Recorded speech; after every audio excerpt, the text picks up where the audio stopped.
See original here by New Pioneer, Community Sunset, image by ezhikoff. Permission Details DMCA Sunset is usually a magical experience here on the island.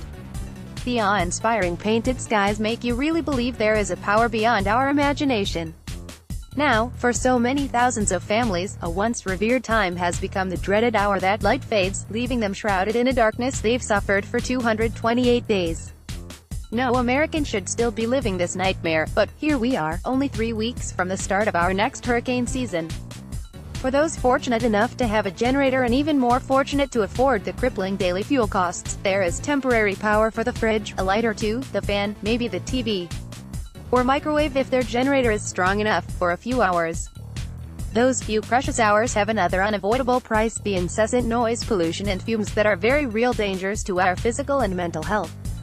You might think that after 7 months folks would get used to the nerve-wracking sounds and nauseating odors, but you'd be wrong. There is no normalizing any of this. For so many thousands of others, it's an incredibly stressful time of scraping together enough money for ice, fresh water, canned food, batteries, candles, then struggling to find sleep in the suffocating heat and praying for the sun to rise. The heavy toll of this daily grind cannot be over-exaggerated, it just can't. Advertisement: can you even imagine 7.5 months of being without power? Even after everything I've been through, I can't.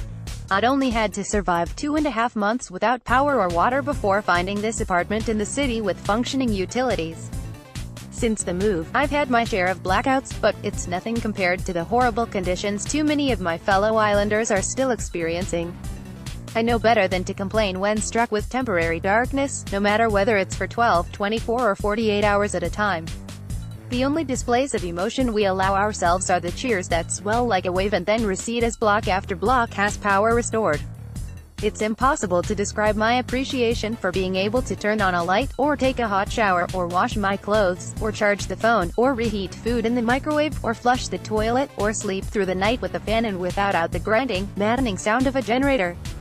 I'll never take any of this for granted ever again. It's equally impossible for me to put out of my mind the devastating reality that other Puerto Ricans are forced to endure because of this administration's deplorable recovery efforts and their minimizing of this disaster. We all have family or friends outside of the metro area who are still suffering, and we all seem to share the same sense of survivor's guilt and shame for conditions that are beyond any of our control.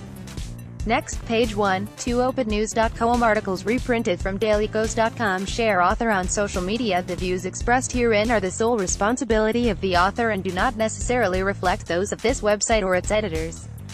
Want to post your own comment on this article?